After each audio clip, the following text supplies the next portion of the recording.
Should Christians disregard the Sabbath as a remnant of the Old Testament covenant exclusive to Israel, or is it still relevant today? Today on Soul Zero 2, we examine 7 affirmations that the Sabbath provides for us, along with my thoughts on why I think the Sabbath is still relevant for today on Soul Zero 2.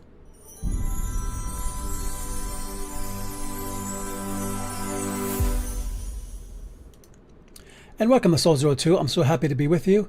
And this is the podcast that is putting the oxygen back into the Christian life, one soul at a time. And envisioning the Sabbath as is hard when you're a Christian. And by the way, today we're talking about, just to show you what we're talking about uncovering the meaning behind the Sabbath for today, what it really means. And specifically, I'll say this, that envisioning a Sabbath is hard for modern Christians because, well, for many reasons. But there's an unspoken idea that in our culture that unless you are anxious with your hair on fire and going 100 miles an hour, that you're not doing enough. Working hard nonstop is looked upon with admiration, and not doing so is looked upon in another way. So imagining a Sabbath is also counterintuitive in the sense that think about a fireman who runs towards a fire. Who does that, right? But in that it finds it difficult to receive something that you didn't work to earn. That's why for some the Sabbath is hard, because I didn't earn it. I didn't earn this rest. I just, this godly rest. With that said, there are 7 affirmations that the Sabbath makes that are relevant for us today. And these 7 affirmations are interesting because they not only affirm the Sabbath, but they kind of define what it kind of means. But the first one is this. So the culture and the world, the Sabbath says, my identity doesn't come from things I strive for and own, but from God. And this is a powerful affirmation when you think about it. Sabbath is more than rest. It's relief from the world system of striving and consumerism and greed. So the affirmation is the idea that, hey, I'm more than this stuff I own, right? But another affirmation of the Sabbath is to time. To time, it makes another affirmation, and that is this: I am not your slave. It says to time, you don't rule me. And we find that, think about the old Mary Martha problem in the New Testament, where one represents work, the other rest. Jesus basically said that Mary chose the better path in resting at his feet than in scurrying in the kitchen with Martha. Jesus settles the issue when he says to Martha in Luke 10:42, where he says, "There's only one thing worth being concerned about, Mary.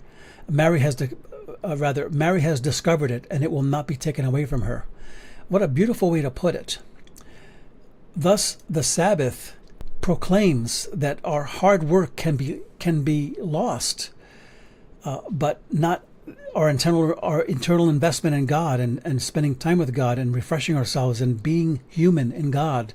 That can never be lost. The Sabbath also says this. It speaks to creation, to how we were created, and to all creation for that matter. To all creation, the Sabbath says that the ultimate well-being of creation, including humans, does not depend on drivenness, but on resting in the one who created all things. And I say that because, I think of the words of Jesus, where he said, consider the lilies and the birds and the field and, the hair and on your head, how God has them counted, and he cares for those things without them striving. And the word used is toil, which is really similar. And so in creation, even creation takes a pause. Even creation takes a rest and says, stop. It's time to stop. And just to emphasize this, that some rabbis really believe that when the Shabbat was given, the Sabbath, that it was never as naive as to think that your work is done. That's why Sabbath is more than just your work is done, but it really means to cease or to stop. It means stop. Stop what you're doing and consider and reflect and rest and renew and recharge. But there's also a statement to our personal well-being. And our personal well-being is, the Sabbath says it's not about having all the gifts or talents or blessings or material things. After all, what profits a man if he gains the whole world, right? But loses his own soul. One of the true marks of a believer is their ability to live in a place of shalom and rest from the materialistic nature and pursuit of the things of the world.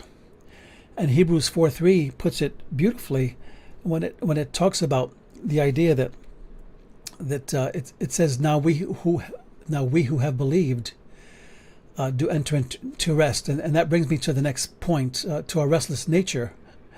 From the effects of the fall, the Sabbath also has something to say. And that striving came as a result from sin. When humanity fell in sin, one of the consequences was the striving, sweat of the brow nature of always working, never stopping, and greed, and all these things came out of that. During the birth of the Lutheran Church, Martin Luther, who wrote the 95 Theses, some believe that the Lutheran Church was born out of that struggle of striving. Our human nature, the struggle to strive that came out of that people were trying to produce and perform and earn God's forgiveness through indulgences and all these rules you had to dance, hoops you had to jump through to be saved. And Martin Luther, he railed against it, and he wrote the 95 Theses. So there is a rest, isn't there? But here's another one I want to give you and this is to striving itself. What does it mean? So striving, the Sabbath says there was a distinction between hard work and striving. The Sabbath doesn't condemn hard work, rather, but affirms it in its proper place. The Creator of the universe proved this when He rested Himself on the seventh day of creation in Genesis 2:2. Where it says in Genesis 2:2, it says, by the seventh day, or God had finished the work He had been doing. So on the seventh day, He rested from all His work. And this we know is our Creator being the example. This implies that a person hasn't really completed their work until they have rested. Think about that. Until you have really stopped and rested and reflected and refreshed and recharged, and refreshed and recharged, you have not taken a Sabbath.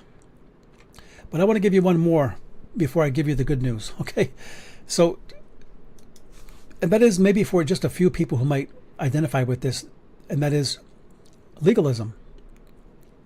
To legalism, the Sabbath says that it was given to impart freedom and not bondage.